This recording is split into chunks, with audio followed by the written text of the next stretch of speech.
Eh bien, voilà. Bonjour à tous pour cette première table ronde, conférence de la journée. Il va falloir nous laisser le temps de se mettre en route tout doucement par rapport au salon à la conférence. Le thème de cette table ronde qui a disparu est quelle stratégie gagnante pour séduire les investisseurs? Voilà, pour un certain nombre d'entre vous, peut-être qui sont porteurs de projets, qui ont des besoins de financement, qui se demandent comment aller trouver de l'argent pour financer et développer leurs projets. On va essayer aujourd'hui de vous donner les quelques trucs et astuces, les bonnes pratiques, plutôt que parler de stratégie gagnante, au moins vous donner les critères et les bonnes pratiques pour convaincre ceux qui sont en face. Ceux qui sont en face étant ici, en face de vous, justement.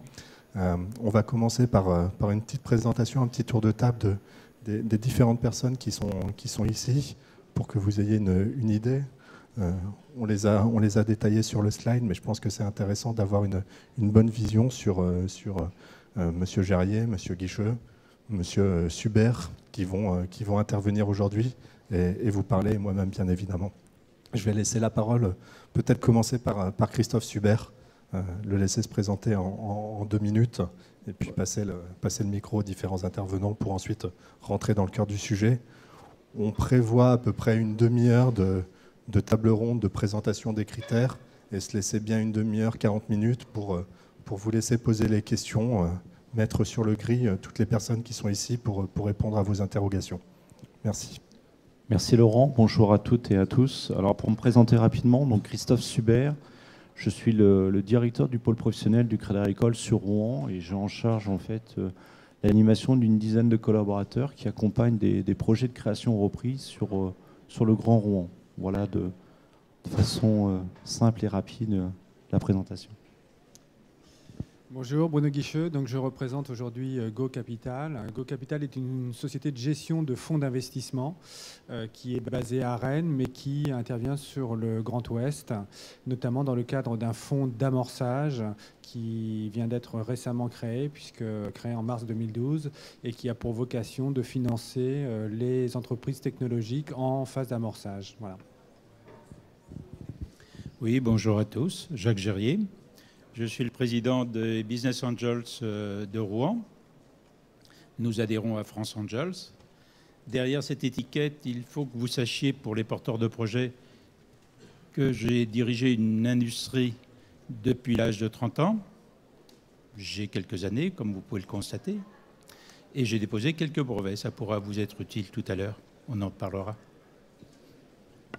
Et Laurent Machelin, donc j'excuse auprès de vous, auprès des participants et des intervenants, Cédric Berger de NCI Gestion qui avait un souci personnel et qui ne peut aujourd'hui se joindre à nous. On a la chance d'avoir Bruno Guicheux qui sera le représentant du capital investissement, capital risque, donc qui pourra répondre à ces questions.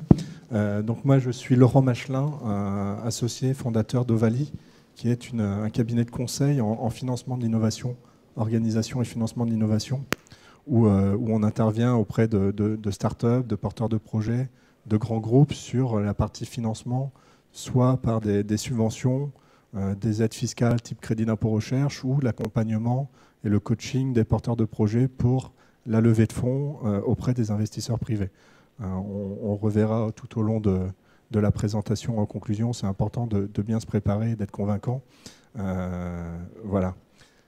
On va commencer par Christophe avec finalement la première question, paradoxalement sur des investisseurs privés, se demander que fait un banquier à cette table ronde, quel est le rôle du banquier et pourquoi intervenir dans le cadre du financement privé. Merci Laurent. D'abord, j'ai répondu favorablement à ton invitation. Donc merci de m'avoir invité. Alors je vais vous donner je vais vous faire partager ma vision de banquier régional et vous donner quelques points d'attention sur lesquels on va fortement insister. Je dirais que le rôle du banquier, il a un rôle de facilitateur. Vous qui êtes porteur de projet, vous avez une première tâche. D'abord, c'est de convaincre un ou plusieurs partenaires financiers. Donc, il faut vraiment vous mettre en situation pour... vous avez un projet, il y a une adéquation entre l'homme et le projet, mais il faut vraiment vous mettre en situation pour convaincre différents partenaires, que ce soit le partenaire financier ou des partenaires de haut de bilan que sont les business angels ou les capitaux développeurs. Le rôle du banquier, il est là aussi pour comprendre votre projet. Donc il faut que vous ayez la capacité à expliquer les choses de façon simple et claire et à vulgariser votre projet. Donc il est là aussi pour effectivement comprendre vos besoins de façon globale et pouvoir effectivement analyser les besoins du projet à court et moyen terme. Donc effectivement, au travers de votre business plan, vous allez définir effectivement un projet, des besoins financiers qui sont à court terme ou à moyen terme. Donc il va regarder avec vous, les analyser et vous proposer un certain nombre de solutions. Donc il va vous proposer effectivement des solutions d'accompagnement en termes de financement court terme et moyen terme, mais il va surtout vous mettre en relation avec un certain nombre d'experts sur la place. Et puis moi, je suis très attaché au travail en équipe. Je dirais que quand vous êtes porteur de projet, vous avez forcément un expert comptable ou un conseiller juridique, et je dirais que vous avez tout intérêt à intégrer le plus rapidement possible votre partenaire ou vos futurs partenaires financiers à votre projet le plus en amont, pour effectivement associer les compétences, parce que votre expert comptable va avoir une vision financière du projet, le conseil juridique va avoir une vision plus globale, plus juridique en termes d'organisation capitalistique, et le banquier, lui, va avoir la vision stratégique en termes de financement court terme et moyen terme. Donc, obligez-vous effectivement à organiser le plus en amont possible une réunion où vous mettez en relation effectivement la totalité des compétences et de vos conseils habituels. Donc, le rôle du banquier, c'est un rôle de facilitateur. Et puis, il va avoir ce rôle aussi de pouvoir vous expliquer tout l'intérêt de pouvoir faire appel, donc soit aux business angels ou aux capitaux développeurs, et vous rassurer par rapport à ça. Donc il y a deux notions qui sont très importantes, en tout cas pour travailler avec des business angels ou des capitaux développeurs, c'est la notion de confiance et de partenariat. Hein, donc il faut être rassuré par rapport à leur intervention. En dehors de leur apport en termes de compétences et d'aspects financiers, ils peuvent aussi vous apporter un certain nombre de choses par rapport à leur connaissance de l'environnement et puis par rapport aussi à leur carnet d'adresses. Ils ont un rôle essentiel en termes de compétences et d'accompagnement. Donc, vous savez, le fait de travailler avec des business angels ou avec des capitaux développeurs, c'est comme un mariage. Vous allez effectivement avoir un contrat moral et un contrat financier. Donc la première notion, c'est cette notion de confiance qui est essentielle, à mon avis, dans ce type de projet, avant de travailler avec des investisseurs. Et puis la notion de partenariat. Le rôle du banquier, il a aussi un rôle de pouvoir vous orienter vers un certain nombre de partenaires un peu plus institutionnels.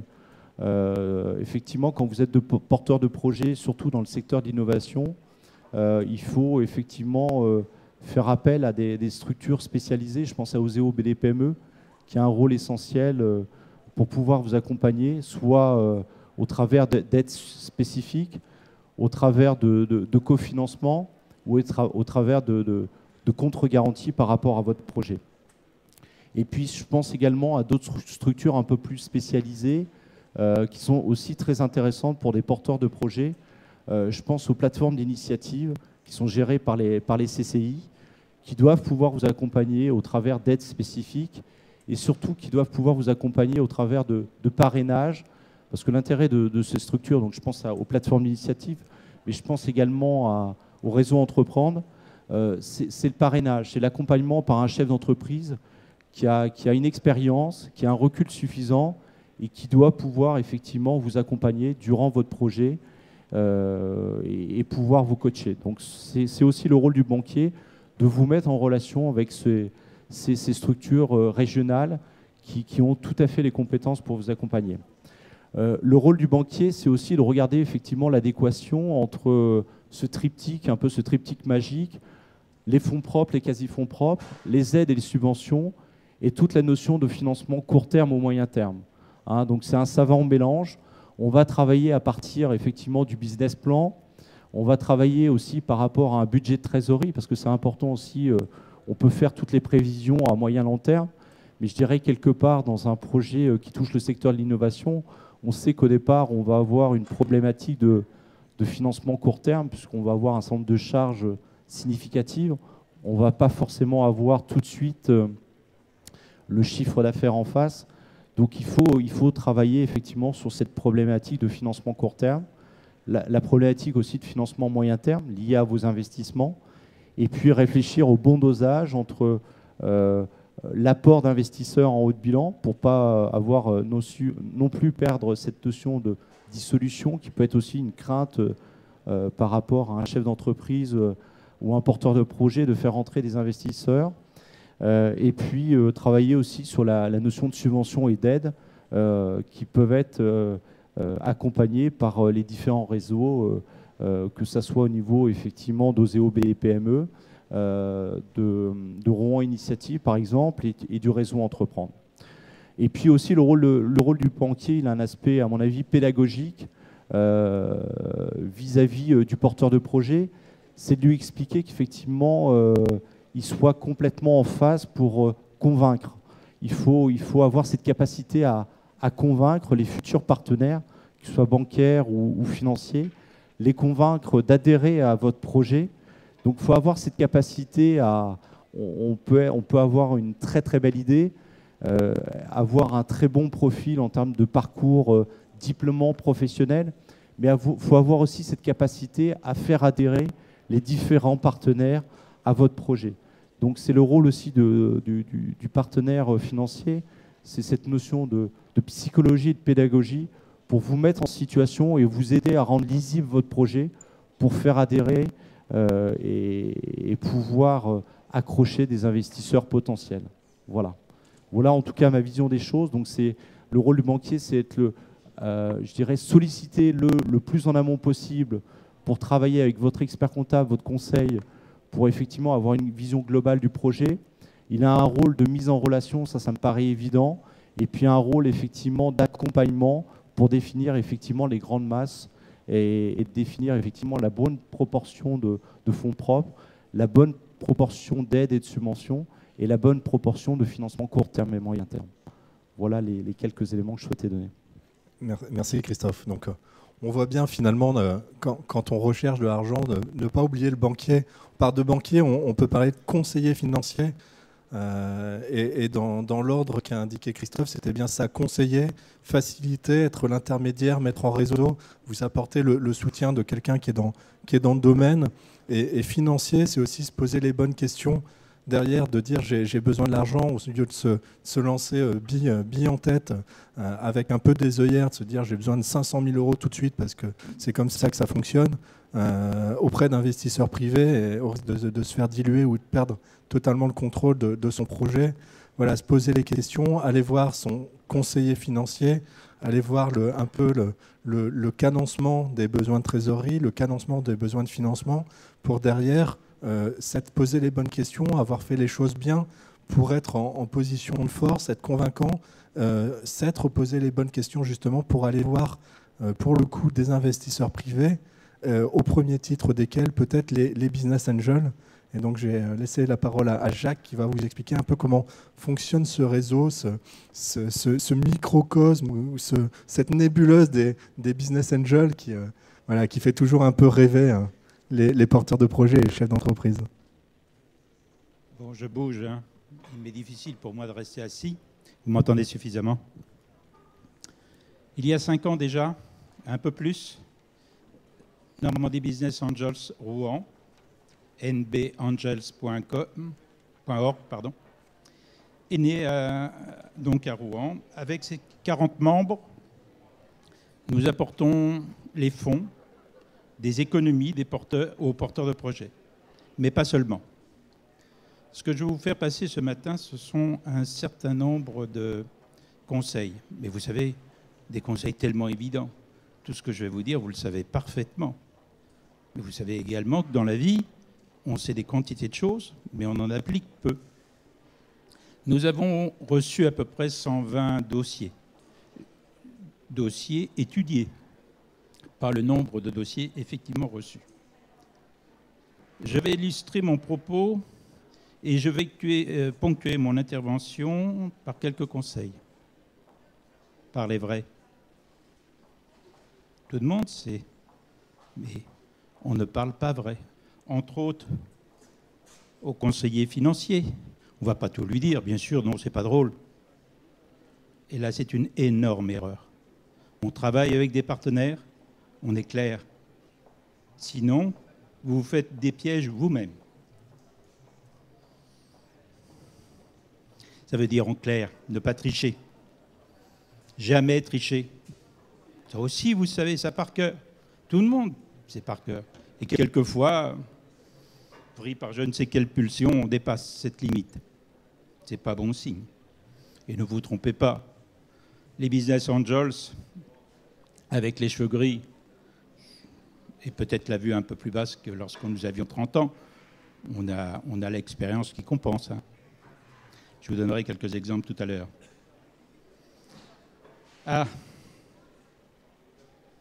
vous pouvez tout de suite, et je change pour que les problèmes de torticolis, vous pouvez tout de suite oublier votre projet, oui c'est moi qui ai le soleil dans l'œil, si vous n'êtes pas tenace et persévérant.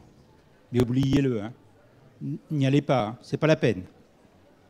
Si effectivement vous allez dans le coin pleurer vos parents, ce n'est pas la peine. Soyons bien précis sur ça. Vous entendez, et tout à l'heure au niveau, et là on va sourire un petit peu,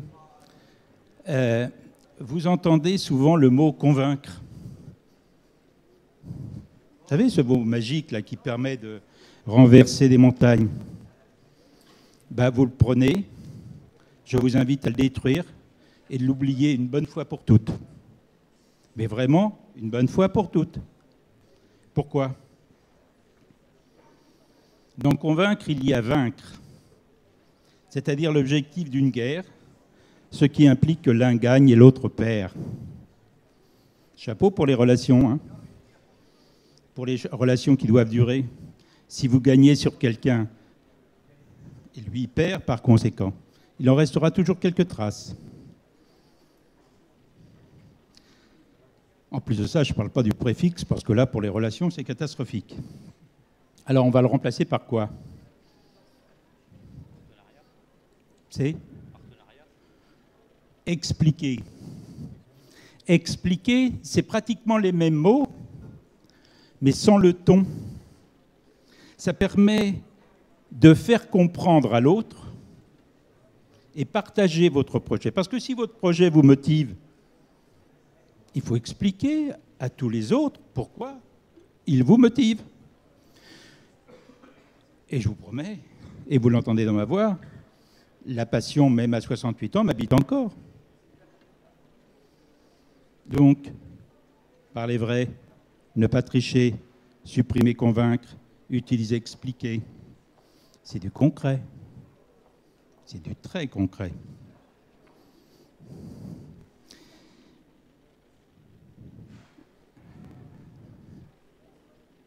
Faut que vous laissiez, faut que vous habituez également à laisser les investisseurs la liberté de choisir, de vous suivre ou de ne pas vous suivre. Ne cherchez pas à les forcer.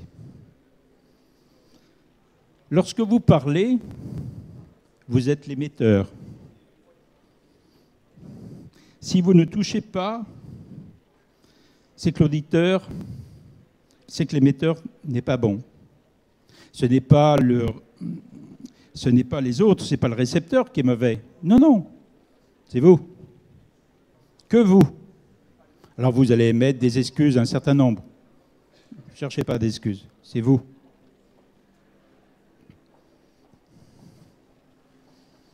Ça va jusque-là? Ça va, je ne vous ennuie pas trop?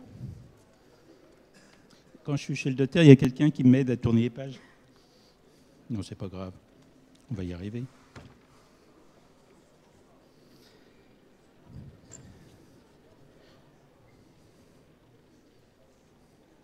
N'oubliez pas un petit détail, c'est lorsque vous allez être amené à intervenir, c'est-à-dire parler de votre projet qui vous tient à cœur vis-à-vis de personnes.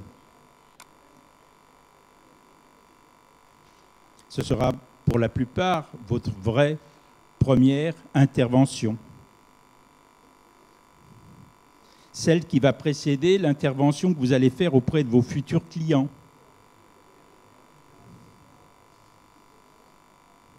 Si vous n'êtes pas bon, l'argent des investisseurs n'ira pas vers vous. Ben non. Si vous n'êtes pas bon avec nous, vous imaginez aisément ce que ça peut donner vis-à-vis d'un client. Donc on dira, oh oui, il est bien gentil, il est bien brave. C'est une bonne idée. Non, mais ça ne peut pas nous intéresser.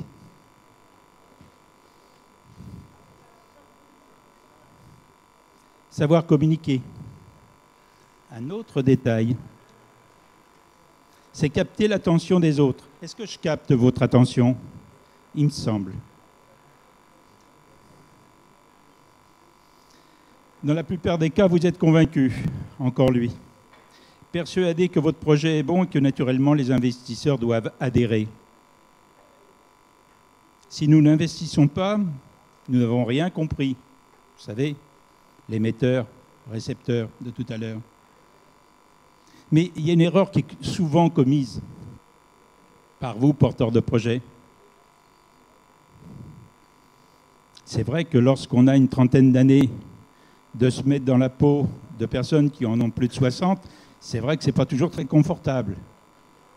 Remarquez, c'est plus lâche, hein, mais pourtant c'est essentiel. Vous devez, dans tous les cas de figure, mesurer quel est l'intérêt, quelle est la passion, quelles sont les raisons qui font qu'un homme, qu'une femme va faire un chèque de 3 000, 5 000 euros avec ses collègues qui font partie de ses économies pour vous soutenir votre projet. Comprenez-le, c'est important. Ça vous évitera de rater l'essentiel. Votre projet, combien je suis là?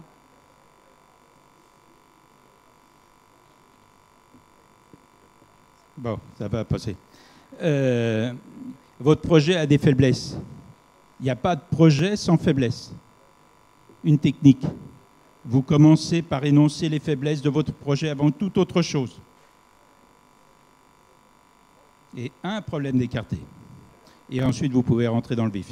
Ça vous évitera des questions qui vous obligera à des contorsions un peu difficiles.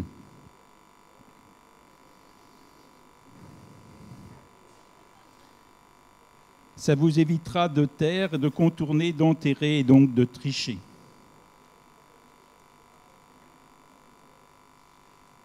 Pourtant, quand j'étais jeune, j'étais gaucher. Paraît-il, mais à mon époque, on nous obligeait d'écrire de la main droite. Hein.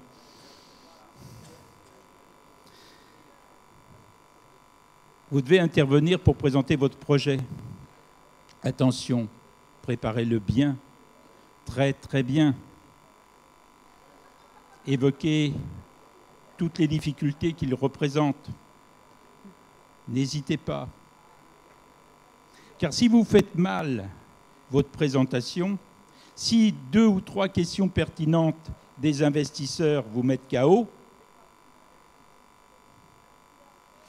vous allez en tirer des mois de travail, sans parler des retombées indirectes sur votre mental à vous, sur votre chemin de vie professionnel et personnel.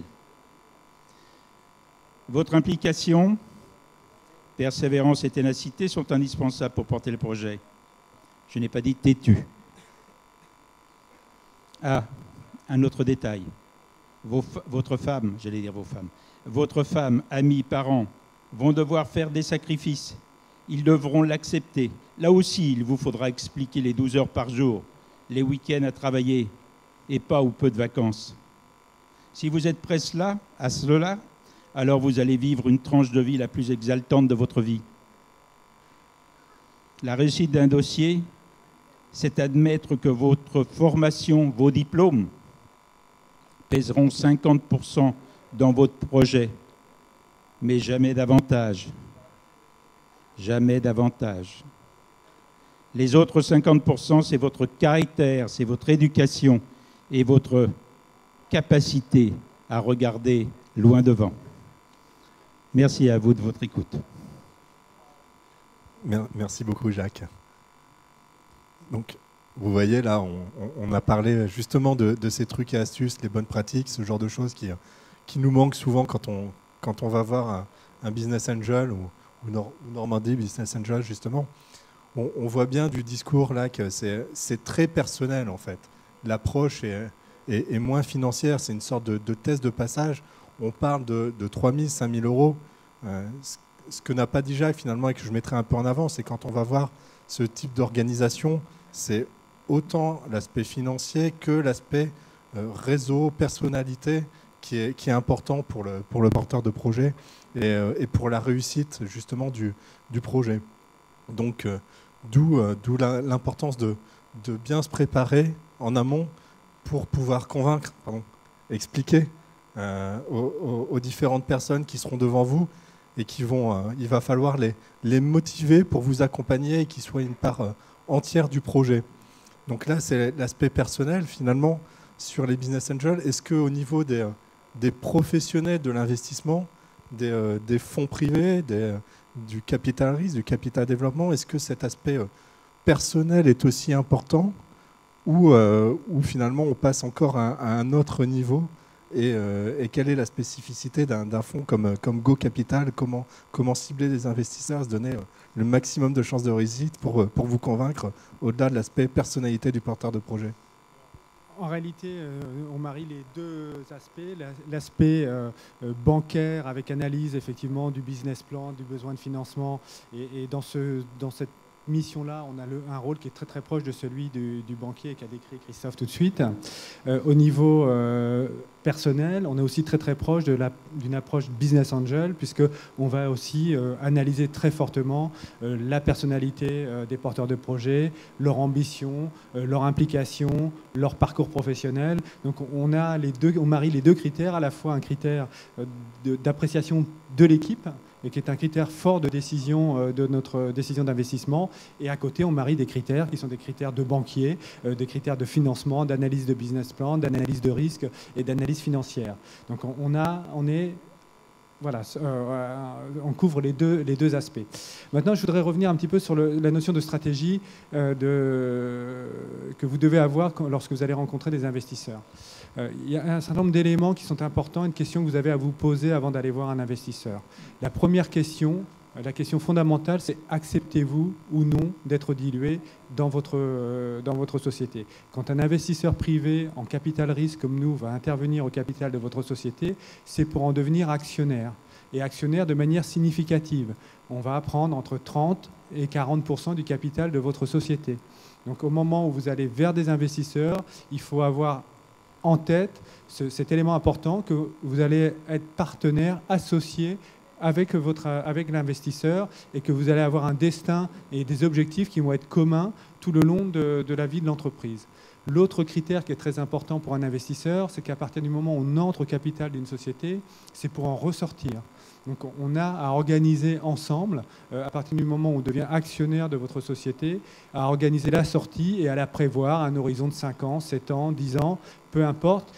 Ça dépend de la durée de vie des fonds avec lesquels on va intervenir. Mais en tout état de cause, on a envisagé ensemble la sortie de notre investissement et la sortie du capital de votre société. Donc ça peut se faire de différentes manières, introduction financière, cession de la société à un autre partenaire industriel, rachat par vous-même de notre propre part. Mais en tout état de cause, à un moment donné, l'investisseur va devoir liquider sa position dans votre société et donc récupérer les fonds qu'il a investis dans votre société et si possible avec une plus-value puisque c'est notre métier. Nous avons des souscripteurs qui ont souscrit des parts de capital de notre fonds et leur objectif, eux, c'est d'avoir un rendement positif sur leur souscription. Donc nous, l'étage en dessous, on doit aussi essayer au maximum de tirer des plus-values, des participations qu'on a au capital des sociétés dans lesquelles on a investi. Donc ça, c'est une question fondamentale au démarrage, de savoir acceptez-vous ou non d'être dilué et de devenir un actionnaire de votre société qui sera plus l'actionnaire principal, enfin qui sera l'actionnaire principal, mais plus l'actionnaire unique de votre entreprise. La deuxième question à laquelle vous allez devoir réfléchir, c'est votre besoin de financement. Christophe en a parlé tout de suite, c'est vous devez déterminer de manière précise quel est votre besoin de financement. Est-ce qu'il est de 5 000 euros? Est-ce qu'il est de 50 000 euros? Est-ce qu'il est de 500 000 euros? Est-ce qu'il est de 5 millions d'euros?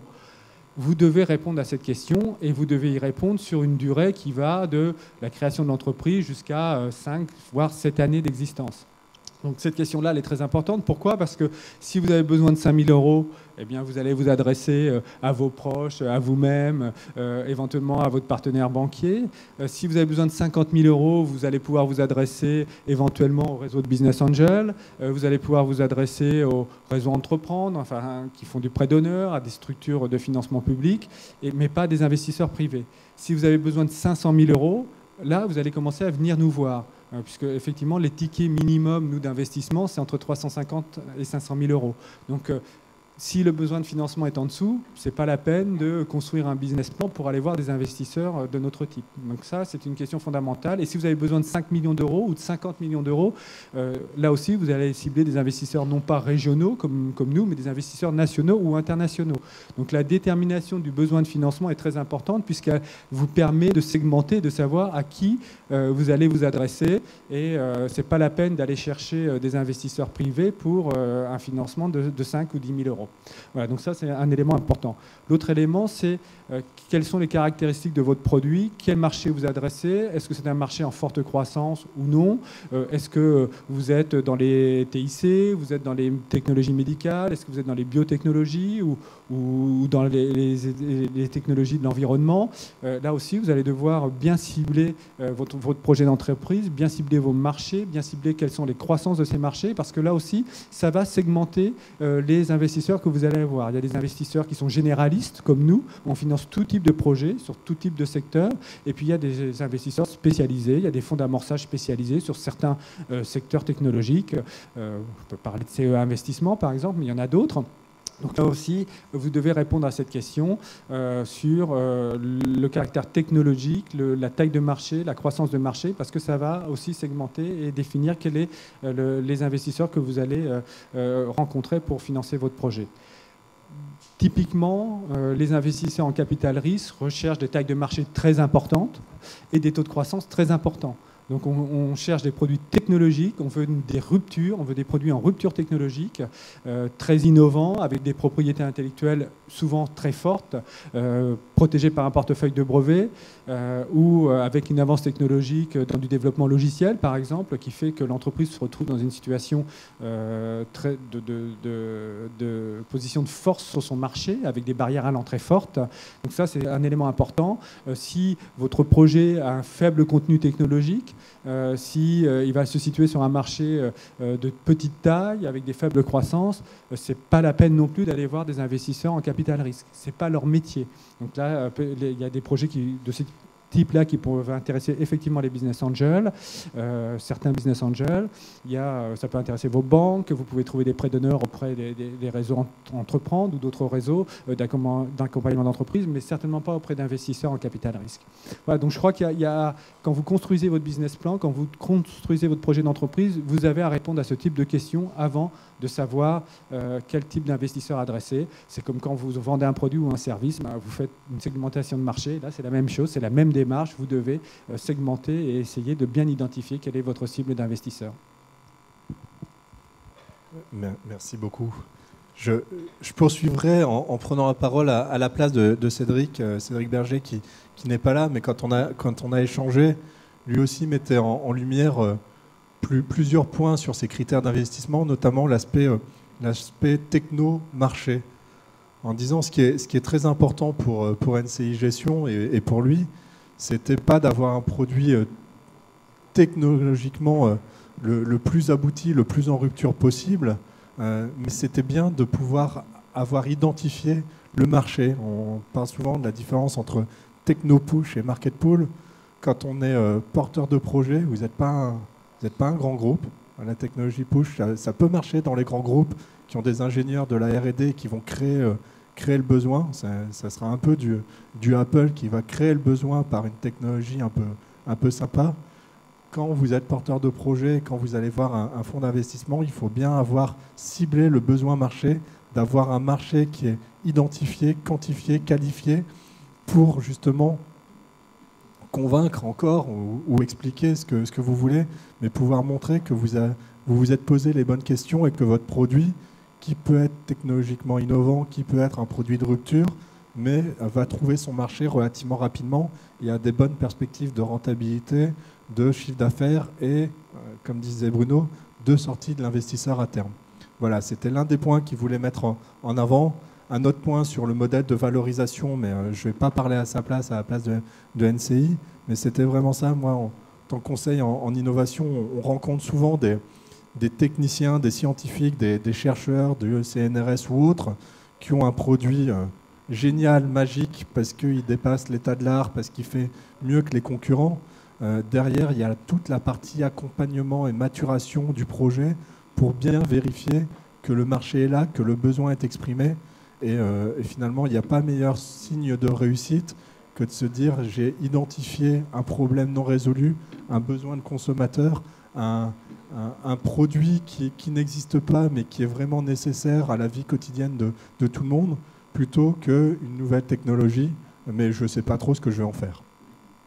Voilà, juste en termes de conclusion, avant de faire la partie de questions-réponses, j'aurais envie de souligner et de conclure sur les quelques points qui paraissent importants des discours des différentes personnes qu'on a eues ici. C'est déjà identifier votre besoin de trésorerie et en face, votre besoin de financement et les sources de financement. Il n'y a pas une seule source de financement. Vous posez la question des investisseurs privés, c'est qu'a priori, vous avez besoin d'argent.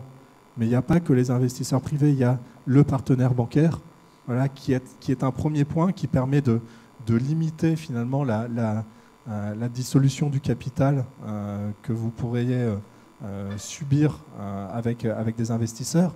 Il y a des aides qui existent pour les porteurs de projets, des aides par Oseo, par France Initiative, par le réseau Entreprendre.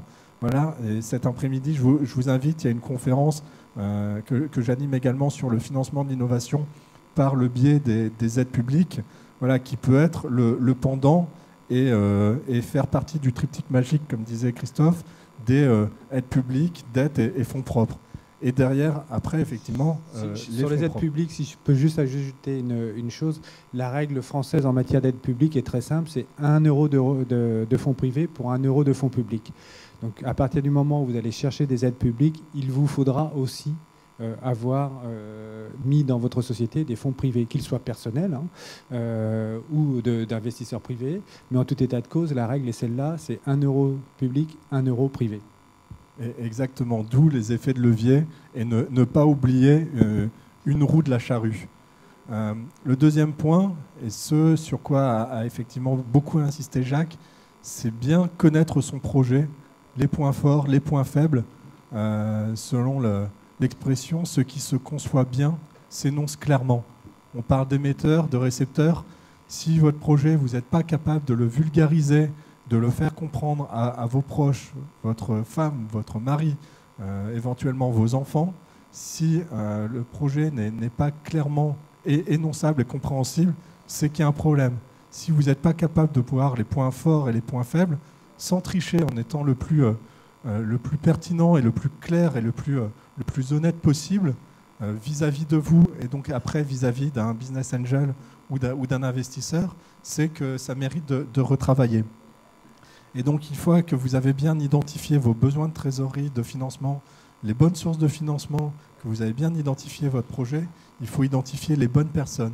Et pour ça, il y a des contacts, il y a du réseau, et il y a un point de contact principal, à part des cabinets comme Ovalie qui sont là pour ça, mais il y a aussi la banque qui sera votre soutien tout au long de la vie de l'entreprise. Vous êtes obligé, lors d'une création d'entreprise, d'avoir une banque, d'avoir un compte. Donc autant utiliser les réseaux de cette personne-là et faire confiance à cette personne-là pour vous mettre en réseau avec son propre réseau financier vers Go Capital, vers les business angels, tel que l'a dit Christophe. Oui, si je peux ajouter un complément à ce que vous venez de dire, c'est qu'au-delà effectivement du partenaire bancaire et des structures de conseil, d'accompagnement, il y a aussi énormément de structures d'accompagnement publiques ou parapubliques, à travers les chambres de commerce, à travers les chambres de métiers, à travers les incubateurs, à travers les technopoles, à travers les pépinières. Donc il y a, en termes d'accompagnement de projet, il y a un nombre incalculable d'intervenants qui ont tous une valeur ajoutée, qui peuvent tous vous aider. Et je crois que c'est important, quand on porte un projet d'entreprise, de s'inscrire dans cet écosystème, dans cet environnement, de ne pas hésiter à aller rencontrer les chargés d'affaires à la CCI, les responsables des incubateurs, les responsables des technopoles, etc. Puisqu'ils vont vous aider, ils vont vous aiguiller, ils vont vous apporter un éclairage sur votre projet, une compétence, une inscription dans un environnement qui est nécessaire et indispensable à la vie de votre projet et qui pourra aussi vous amener, vous qualifier vers des investisseurs type business angel ou investisseurs privés ou partenaires bancaires. Juste pour finir là-dessus, un exemple, le réseau de business angel bas normand est intégré à la Technopole et le réseau de Business Angel, Norm Angels sur le Havre est intégré à la CCI. Donc vous voyez bien qu'il y a des connexions très fortes entre les réseaux de Business Angel et les structures d'accompagnement. Donc c'est pour vous un enjeu important d'aller se rapprocher de ces structures. Merci. Deux petits détails. Tout simple. Les conseils, les aides, elles sont nombreuses, les aides. C'est évident. Et il y a un piège. N'oubliez jamais que ce soit un expert comptable, un banquier, un business angel, que vous restez et vous devez rester le patron de votre projet. J'ai bien dit le patron, c'est-à-dire celui qui décide. Ne soyez pas le bouchon au fil de l'eau, quelle que soit la qualité et d'où vient le conseil. S'il y a une réussite, c'est vous qui l'aurez. S'il y a un échec, c'est vous qui l'aurez. Et le dernier point, c'est se préparer à être passé sur le grill, à répondre aux questions, et donc à montrer les qualités du projet et aussi, surtout, les qualités de l'homme. Jacques parle de patron. Là, il faut montrer les qualités de patron, montrer que vous savez prendre des décisions, que vous avez envisagé les difficultés, les opportunités, éventuellement la réussite du projet. Et souvent, finalement, que ce soit pour un business angel ou pour un investisseur, ce qui revient souvent, c'est le projet peut être bon, on investit après sur l'homme, voire sur l'équipe. Ne soyez pas tout seul, on parle de partenaires, ne soyez pas tout seul dans un projet, entourez-vous de personnes complémentaires à vous. Voilà, dans un projet, souvent dans les startups qui marchent, on identifie plusieurs types de comportement ou de personnalité entre le leader charismatique, celui qui va aller présenter le projet, taper aux portes, expliquer, montrer les qualités, le gestionnaire qui saura cadencer, et quand on parle d'un projet d'innovation, le technicien, le directeur technique. Voilà, et souvent c'est ce trio magique qui fait la réussite ou l'échec d'un projet. Voilà, et pour le leader charismatique, finalement, la conclusion et le conseil du conseil, c'est se rendre compte que la levée de fonds ou le projet, c'est comme un concours. Voilà, il faut se préparer, il ne faut pas se dire bon, ça fait 2 ans que je bosse sur mon projet, maintenant j'ai mon produit qui est prouvé en termes de concept, je vais aller chercher des fonds, ça va être magique. Non, il faut se préparer, c'est un concours et on n'a finalement qu'une fois l'occasion de faire une première bonne impression. Et ça, c'est très important. Si vous ne faites pas cette bonne première impression, vous pourrez avoir toutes les difficultés du monde derrière de revenir, même si c'est possible. On va passer aux questions. Maintenant, vous avez l'occasion de mettre les intervenants sur le grill vous-même, avant que ce soit le contraire.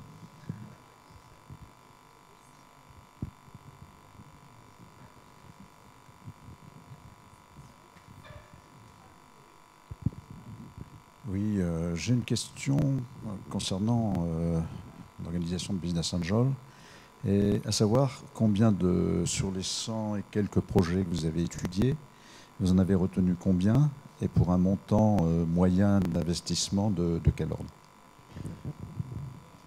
Nous avons étudié environ donc, 120 projets. Nous avons retenu et financé 15 dossiers. Le ticket moyen d'investissement à ce jour est de l'ordre de 100 kg € par projet.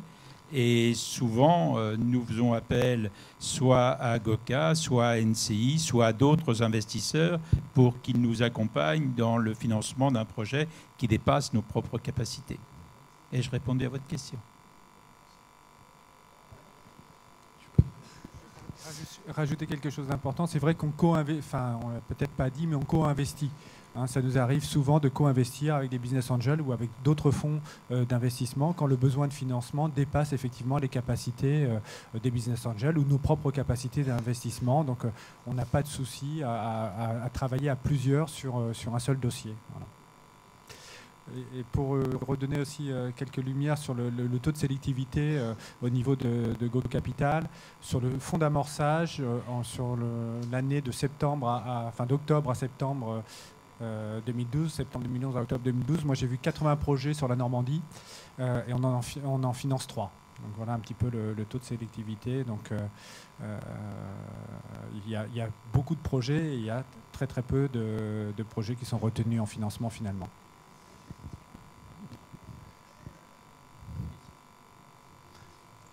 Je vais poser une question aussi qui pourrait intéresser, notamment au niveau de Go Capital. Est-ce qu'il y a des secteurs d'activité privilégiés? Quelles sont un peu les cibles? S'il y avait une sorte d'appel à proposition, quel serait cet appel à proposition en termes de cibles, de porteurs de projets que vous souhaitez avoir aujourd'hui ou cibler aujourd'hui?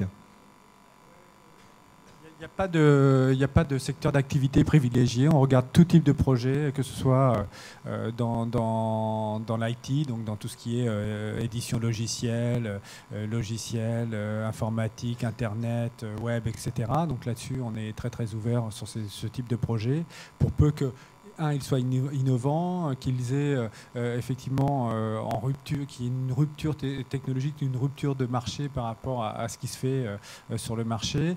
On regarde les projets dans les technologies médicales, on regarde les projets biotechnologie, on regarde les projets en écotechnologie, donc on est ouvert sur tout type de projet. Il n'y a pas de sélection spécifique qui est faite sur les projets, donc ils doivent répondre juste à cette question-là. Ça doit être innovant, ça doit être donc sur le fonds d'amorçage, il y a des critères techniques de moins de 8 ans pour l'entreprise, de moins de 500 000 € de chiffre d'affaires, que l'entreprise puisse être labellisée FCPI, donc qu'elle puisse répondre aux critères de jeunes entreprises innovantes.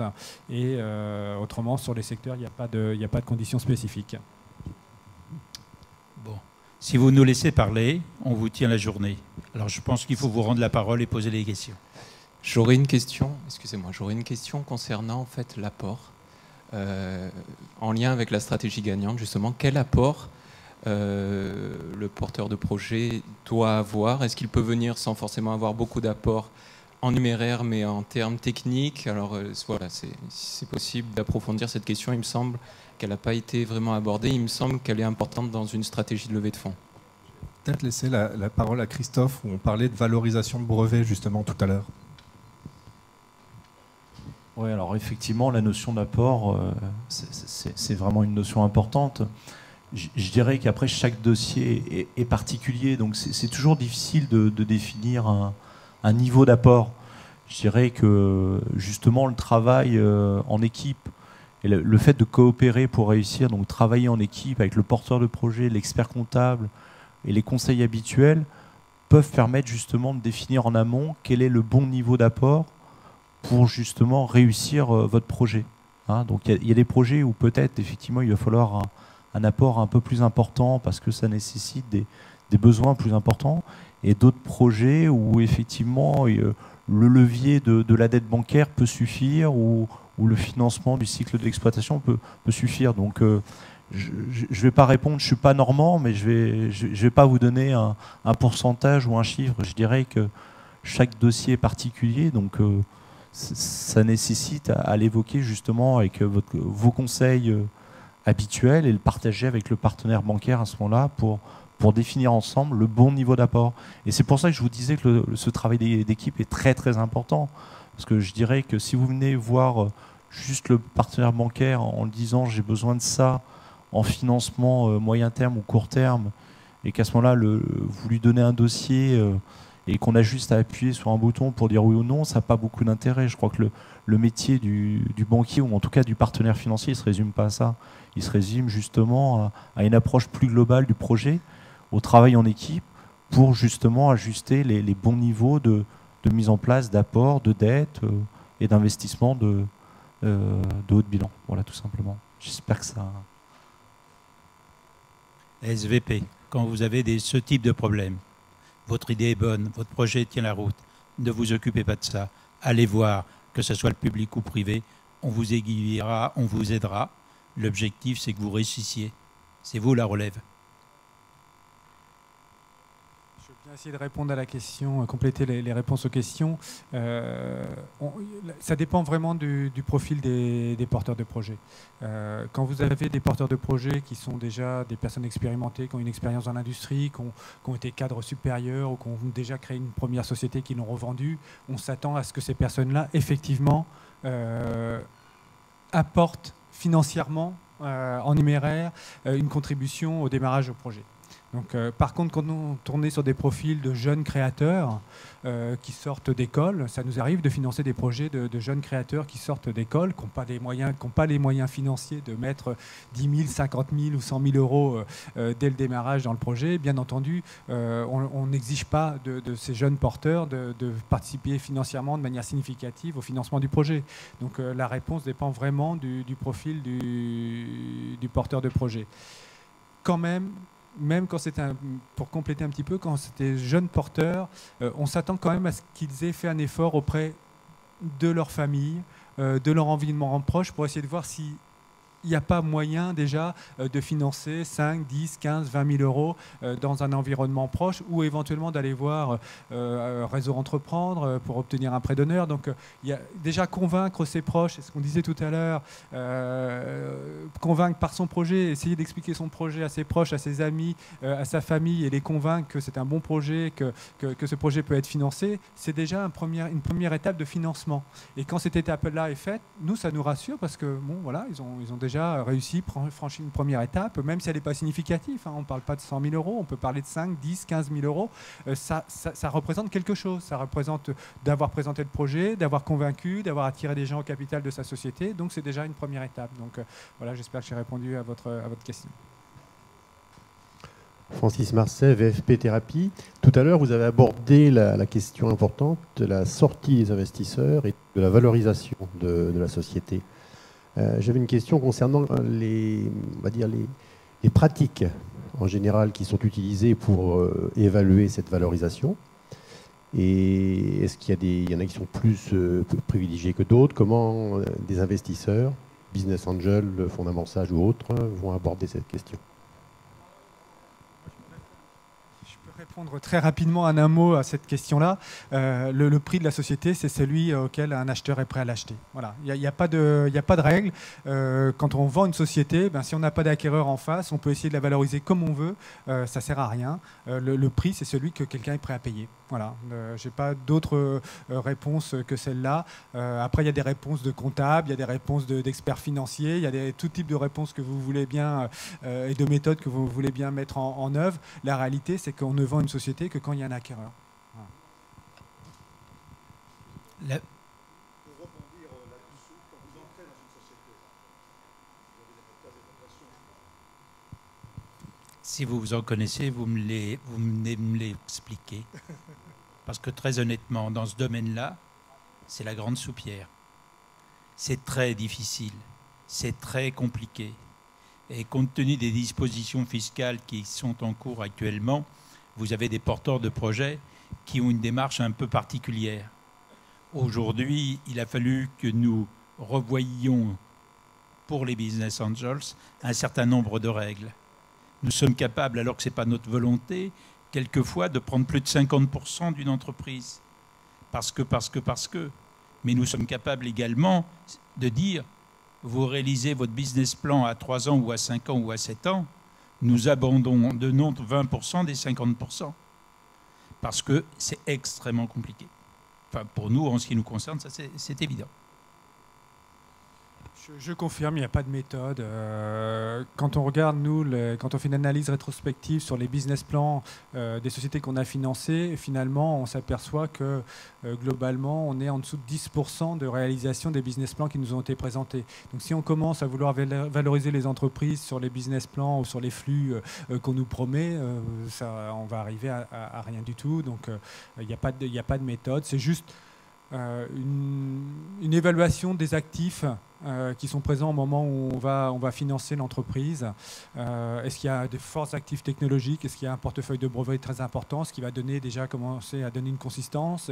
Est-ce qu'il y a des premiers clients? Est-ce qu'il y a un prototype qui est prêt? Enfin voilà, un certain nombre d'éléments aussi qui vont dépendre aussi de la qualité de l'équipe qui est présente dans la société, éventuellement des premiers investissements qui ont été faits sur des fonds propres personnels. Tous ces éléments-là vont rentrer en ligne de compte après sur des évaluations sur le business plan. C'est quand même extrêmement difficile. Juste pour, j'ai peut-être pas complètement répondu à la question quand même. Il y a bien sûr au-delà du prix qui est prêt à proposer un acquéreur, il y a effectivement une négociation qui s'engage au moment où on fait une cession. Et il y a des méthodes d'évaluation suivant les secteurs, en fonction du chiffre d'affaires réalisé, en fonction du résultat net, de l'EBITDA, qui peuvent être mis en œuvre en fonction des flux de cash aussi qui sont générés par l'entreprise, donc qui nous servent aussi de déterminer une fourchette de prix. Mais après, ça reste une négociation entre un vendeur et un acquéreur. Voilà.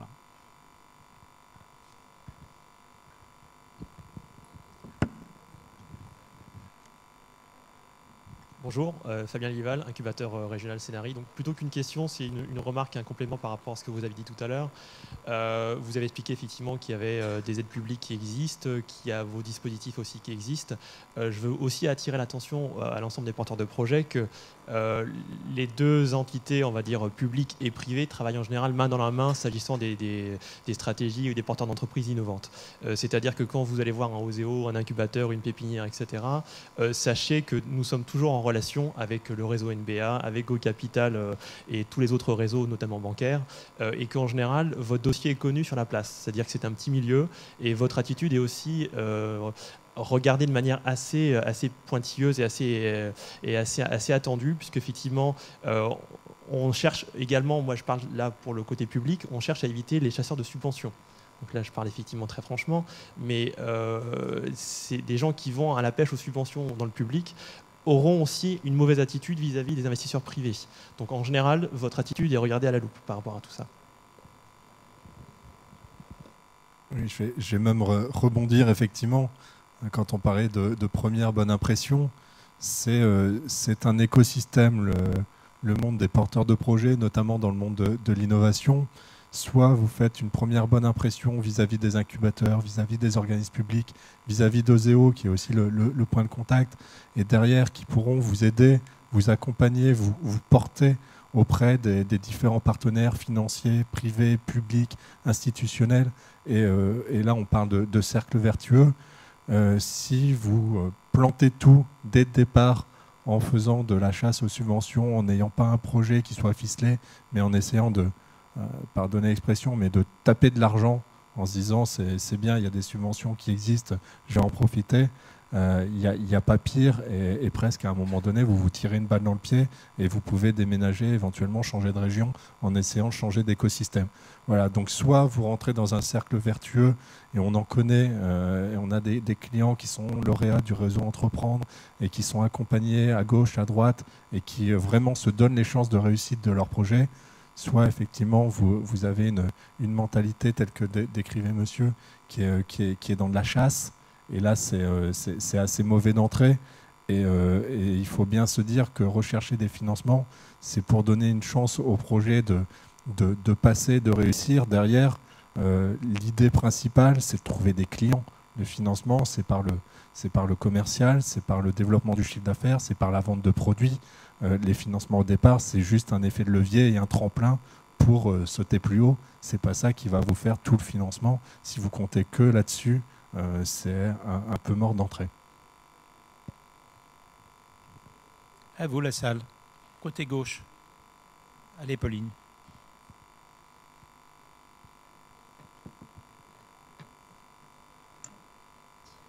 Oui, Pauline Noack, CCI de Rouen. Je voulais revenir sur la notion d'anticipation de la recherche de financement, parce que souvent on a des créateurs, on accompagne nous des créateurs qui se disent je vais démarrer doucement, je vais essayer de m'autofinancer pour faire la preuve du concept, et c'est une approche qui est plutôt intéressante parce qu'on on prend des risques et on essaye de montrer que notre idée est bonne. Mais le problème de cet exercice, c'est qu'il y a un moment où on peut se laisser dépasser par cet enthousiasme et on peut oublier que le besoin de financement va augmenter avec la croissance de l'entreprise, et que si on n'anticipe pas ce besoin de financement qui devient de plus en plus important, on peut se faire piéger et se retrouver à court de trésorerie sans avoir pris les contacts qui font qu'on va pouvoir entamer une négociation avec des investisseurs potentiels qui sont intéressés par nous suivre par la suite. Donc je pense que notamment un échange avec son banquier est très important, avec son expert comptable également. Mais voilà, peut-être que messieurs, vous avez des choses à dire sur le sujet.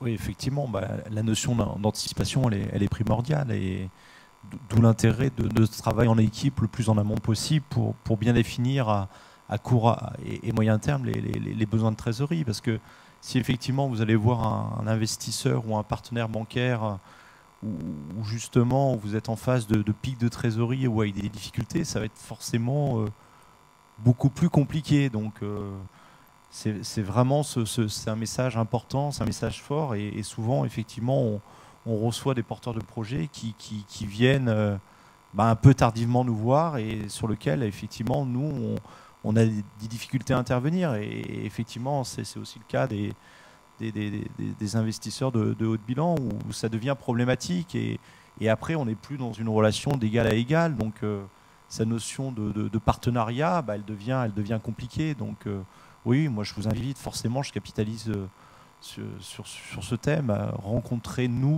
le plus en amont possible, tisser des liens avec les différents partenaires, et faites confiance aussi à vos conseils habituels pour évoquer avec eux les besoins à court et moyen terme.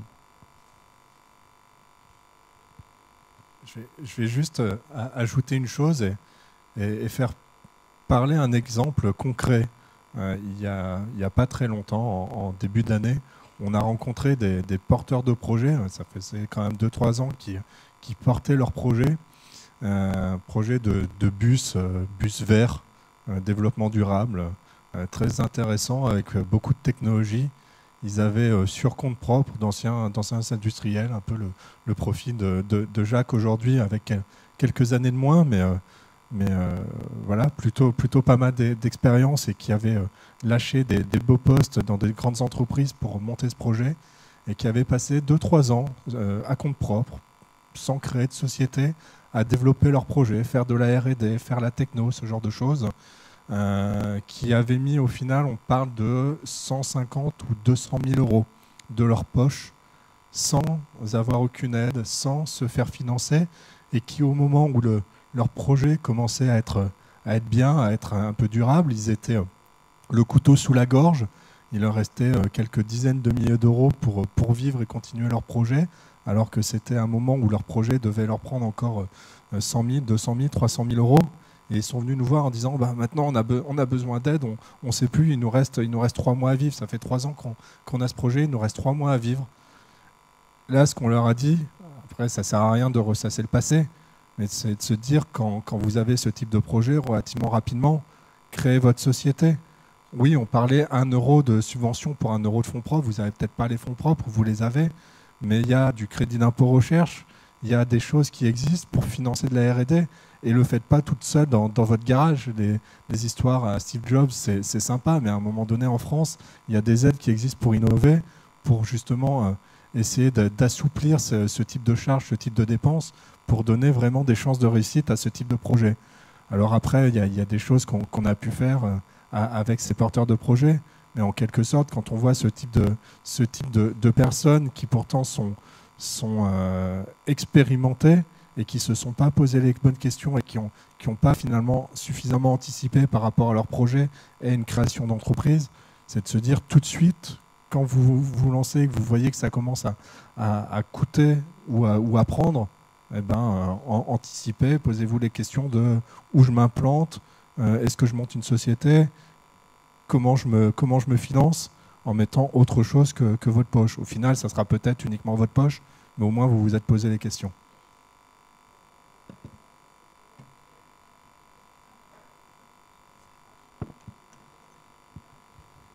Oui, j'ai une question complémentaire par rapport à tout ce que vous avez dit. Vous nous avez décrit un petit peu les critères d'entrée, d'accompagnement, d'investissement sur les différents projets de vos différentes structures. Dans le cadre de cette relation partenariale, quelles sont vos attentes, vos exigences en matière de suivi des projets, de décisions stratégiques après dans la relation avec les porteurs? Oh, elle est très simple. Elle est très simple. Il y a une participation.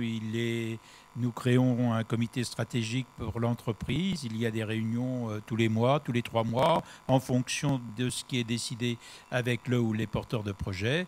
Et nous avançons pas à pas, comme ça, et régulièrement, gardant toujours en tête, c'est le porteur de projet qui est le patron. J'insiste bien sur ce point. Pas grand-chose à ajouter par rapport à ce que vient de dire Jacques. Voilà, c'est une présence dans un conseil d'administration, c'est un reporting qui peut être mensuel, trimestriel, en tout cas sur les aspects financiers de l'entreprise.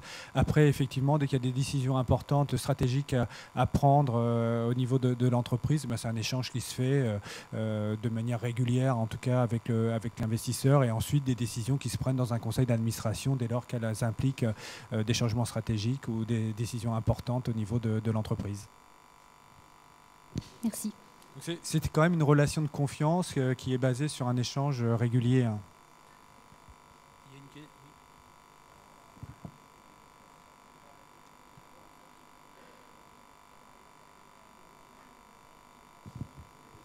Oui, bonjour, Donatien Roger. Je constate en fait qu'il manque peut-être un type d'investisseur. Ce sont les investisseurs industriels. Je pense par exemple à des équipementiers ou autres qui parfois ont des fonds d'investissement. Est-ce que vous avez est-ce que vous les connaissez déjà? Et est-ce que vous êtes en relation avec eux? Et voilà. En ce qui concerne les business angels, nous avons peu de contacts parce qu'on n'a pas cherché à les identifier. Ils n'ont pas non plus cherché à nous identifier. Pour le moment, nous n'avons pas vraiment de contact avec ce type de fonds. Pour Go Capital, ça nous arrive effectivement de nous retrouver en co-investissement ou en relation avec des investisseurs type corporate, donc industriels. Mais effectivement, ils ne sont pas dans l'écosystème tel que les business angels ou les fonds de capital risque ou de capital développement. Donc ils ne sont pas visibles et pas accessibles aussi facilement que l'environnement existant.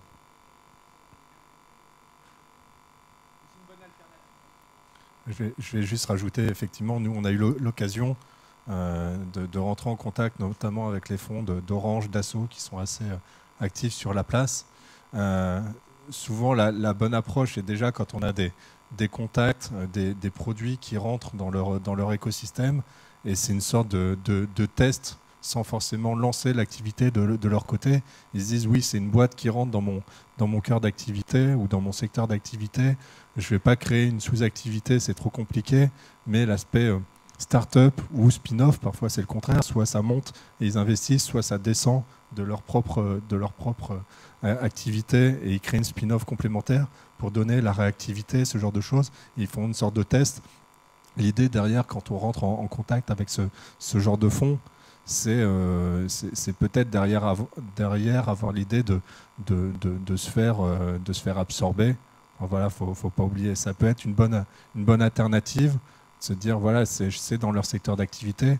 Il faut accepter l'idée qu'à terme il y a une sorte de regroupement et que si ça marche vraiment bien, le fonds ne soit plus à 30, 20, mais peut-être à 100%.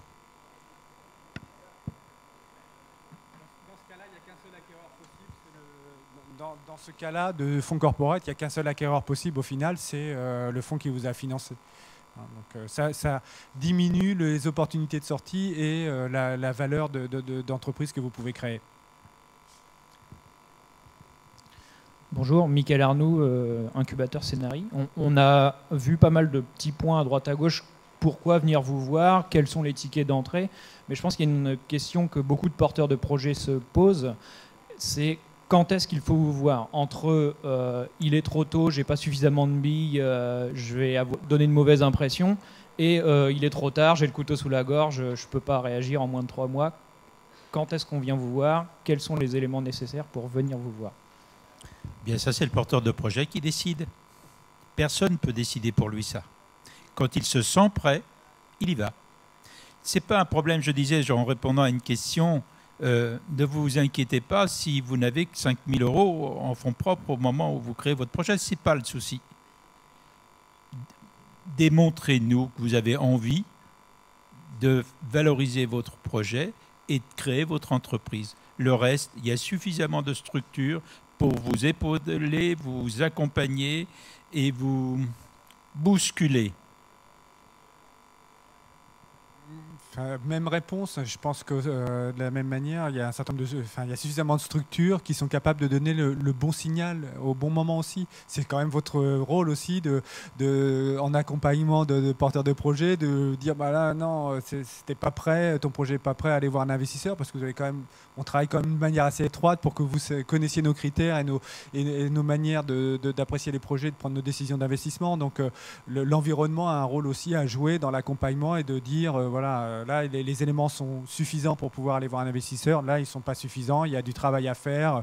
Donc nous, il y a des éléments incontournables, il faut quand même qu'il y ait un business plan rédigé, propre, avec des éléments financiers qui soient quand même travaillés, suffisamment travaillés, qu'il y ait une réflexion sur la concurrence, sur le marché, sur le produit, sur l'équipe. Enfin, il y a tout un ensemble d'éléments que vous connaissez et qu'on attend effectivement que ce soit traité avant de venir nous voir.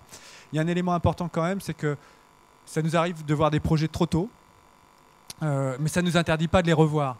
Donc moi je vois tout type de projets, même des projets trop tôt, que j'ai vu trop tôt, mais 6 mois, 1 an après, si on reprend contact avec moi et que effectivement les choses ont beaucoup progressé, je revois le projet et à nouveau on peut regarder et prendre une décision d'investissement qui pourra être favorable à ce moment-là. Donc il ne faut pas s'interdire de voir trop tôt, puisque nous on ne s'interdit pas de revoir les projets ensuite s'ils ont beaucoup progressé et beaucoup évolué par rapport à la première rendez-vous qu'on aurait pu avoir.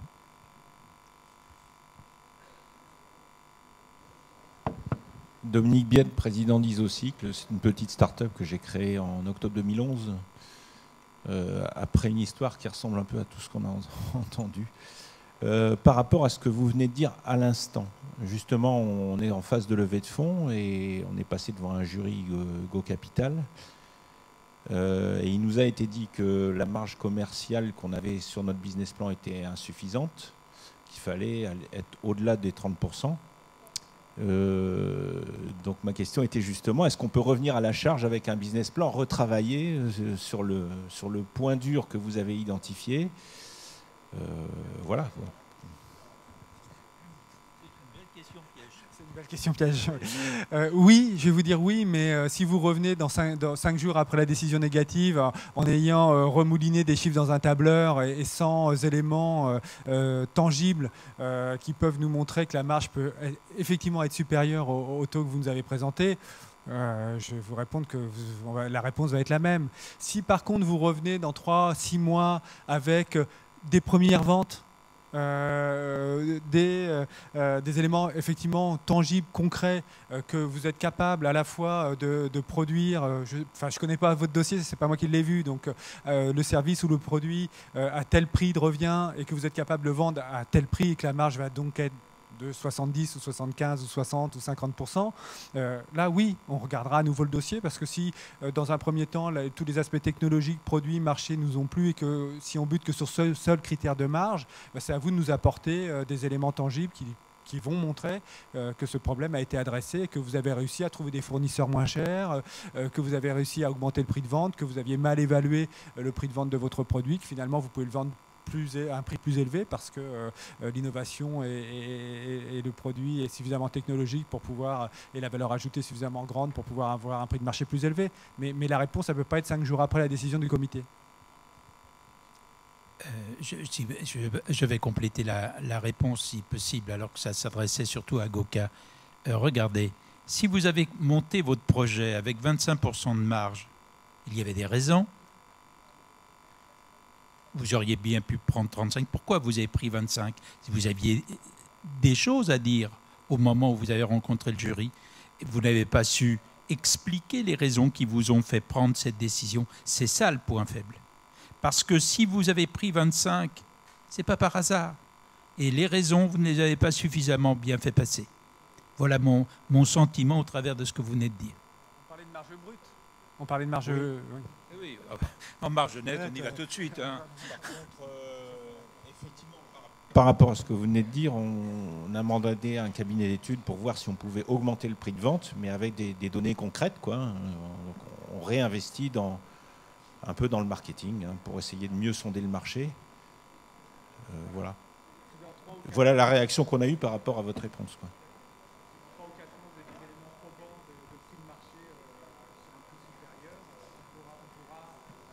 Et on travaille aussi parallèlement sur l'outil industriel de production pour voir si on ne peut pas utiliser un autre process. Qui permettra d'avoir un prix de revient plus bas. Plus faible. Voilà. On est d'accord. Quand vous aurez ces deux éléments-là, à la fois le prix de marché plus élevé et le prix de revient plus bas, on pourra regarder à nouveau le dossier.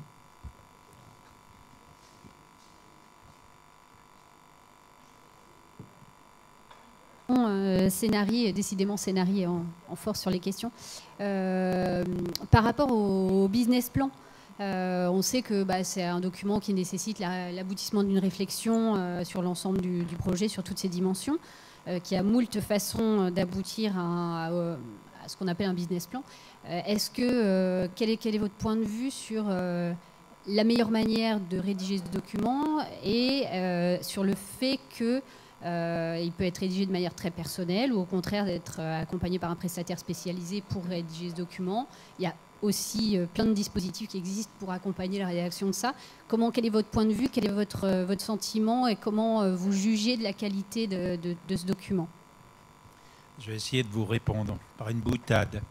Si je me mets à parler très vite du beau temps ou de la réunion de la salle, vous n'allez rien comprendre. Donc le business plan, pour nous, à Rouen, c'est d'abord les grandes lignes. Dans un deuxième temps, vous commencez à éclater en sous-chapitres. Et vous vous arrêtez là. Et vous laissez la porte ouverte pour plus de précision. Si vous commencez, comme il est très facile avec les tableurs, de nous noyer de tableaux, vous savez le temps qu'il faut pour regarder ce genre de choses, si on veut les regarder convenablement. Donc c'est la raison pour laquelle j'évoquais tout à l'heure, mettez-vous à la place de l'investisseur, également de celui qui va étudier le dossier. Facilitez-lui la vie, comprenez sa position. C'est une question très difficile, je ne suis pas sûr qu'il y ait de règles. Il y a une progression classique d'un business plan. À quoi on est sensible c'est vraiment la question fondamentale, à quoi on est sensible. On est d'abord sensible à l'équipe. Donc moi j'ai tendance, j'aime bien quand je vois la présentation de l'équipe par exemple, mais c'est juste une opinion personnelle, quand je vois la présentation de l'équipe en premier. Parce que quelque part, la décision sur l'équipe, elle est fondamentale. Donc quand on a une description de l'équipe, de son parcours, de ses envies, de ses ambitions, etc., c'est quand même un élément important de décision. Donc je pense que c'est un élément à mettre en avant très rapidement dans un business plan, la qualité de l'équipe, la complémentarité de l'équipe et les ambitions de l'équipe. Le deuxième élément sur lequel on est très sensible, c'est le marché. Vraiment, on a besoin d'avoir une vision du marché, de la taille du marché, de la croissance du marché, de comment le produit, le service va s'inscrire dans ce marché, quelle est la stratégie de l'entreprise pour aller capter une partie du marché et sur quel marché elle va se situer. Et le troisième élément, qui était un élément très important, c'est la concurrence. Donc souvent, l'analyse de la concurrence est relativement faible dans les business plans qu'on peut voir. Et là, c'est un élément qu'il faut effectivement travailler, savoir quels sont les concurrents, où sont-ils, que font-ils, à quelle échéance, etc. Donc l'équipe, le marché, le produit, le marché et la concurrence. Après, encore une fois, pourquoi l'équipe est importante? Parce que l'expérience, nous, d'investisseurs, c'est que finalement, c'est les entreprises qui réussissent, elles ne réussissent pas forcément sur le marché qu'elles ont décrit dans le business plan. Elles ne réussissent pas forcément sur le produit qu'elles ont décrit, ou pas tout à fait le produit comme il avait été décrit. Et donc, c'est vraiment cette capacité de l'équipe à anticiper à la fois les difficultés financières, mais à la fois les difficultés de commercialisation du produit, à la fois les difficultés du produit en lui-même. Donc, anticipation technique, anticipation commerciale, anticipation financière. Donc, c'est cette qualité de l'équipe qui va permettre effectivement de réorienter le projet ou de décider de réorientation suffisamment tôt, à la fois pour nous tenir informés en tant qu'actionnaires investisseurs et qu'on puisse apporter les moyens financiers nécessaires à une réorientation, au redimensionnement du projet. Je vais juste rajouter une chose par rapport à la question, le business plan. Est-ce qu'on le fait faire? Est-ce qu'on se fait accompagner? Comment on le fait? Nous, on est aussi spécialisé sur l'aide, l'accompagnement sur le business plan. Il nous est arrivé d'avoir des porteurs qui viennent en disant « Moi, je n'ai pas le temps à passer sur le business plan, je vous explique mon projet, faites-le ». Ça, on ne le fait pas. On ne peut pas se mettre à la place du porteur de projet, d'expliquer qui ils sont, ce qu'est le projet, le marché, ce genre de choses. Par contre, c'est toujours intéressant d'avoir la vision d'un conseil extérieur avant la vision des investisseurs, justement parce qu'on oriente cette présentation, ce type de présentation, de dire on présente l'équipe, on présente le marché, on présente la concurrence, et à un moment donné on présente le produit. C'est pas forcément ce qui est le plus évident quand on a travaillé sur un produit. On va avoir tendance à le mettre en valeur, à ne parler que de ça et de se dire bon bah le reste viendra. Donc c'est d'avoir cette vision-là, c'est d'avoir la vision sur la vulgarisation. Est-ce que vous énoncez clairement ce que vous faites, qui vous êtes, ce que vous voulez faire, le marché et la cohérence avec les tableaux financiers. On n'est pas toujours financier, il y a des gens qui le sont, mais qui n'ont pas la vision marché. Il y a des gens qui ont la vision marché, mais qui n'ont pas la vision financière. L'idée, c'est de mêler ces différentes compétences pour que le business plan, dans l'ensemble, soit cohérent et puisse répondre à toutes les questions et que vous puissiez identifier les points faibles de votre discours. Peut-être que vous n'arriverez pas à les gommer, que le business plan les montrera, mais au moins vous les aurez identifiés, vous les direz en premier à Jacques en disant voilà mes points faibles, c'est ça, ça, ça, j'en suis conscient, on va travailler dessus, voilà notre plan de mitigation des risques. C'est ça qui est important d'avoir un recul extérieur. Business plan, vous pouvez le faire seul, tout le monde peut faire seul, tout le monde peut faire sa recherche de financement, sa levée de fonds, sa recherche de sub seul. Après, l'idée, c'est est-ce que vous avez besoin d'avoir un œil extérieur avant de vous confronter aux professionnels du métier? C'est ça la question qu'il faut se poser. Je voulais juste rajouter quelque chose à ce que vous venez de dire tous les deux, et en réponse à la question d'Eugénie Gourichon.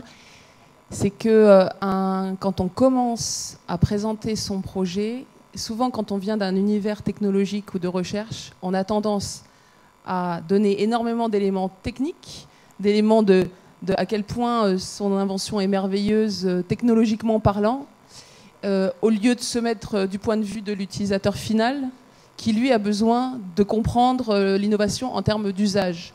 Et c'est très important dans le business plan de bien présenter l'innovation ou la nouvelle offre en termes d'usage pour le client, pour l'utilisateur final, et dans une deuxième partie, d'expliquer pourquoi, techniquement, on est capable d'arriver à ce résultat. On arrive au bout du temps imparti et limite qui nous a accordé avant de laisser la place à la conférence suivante.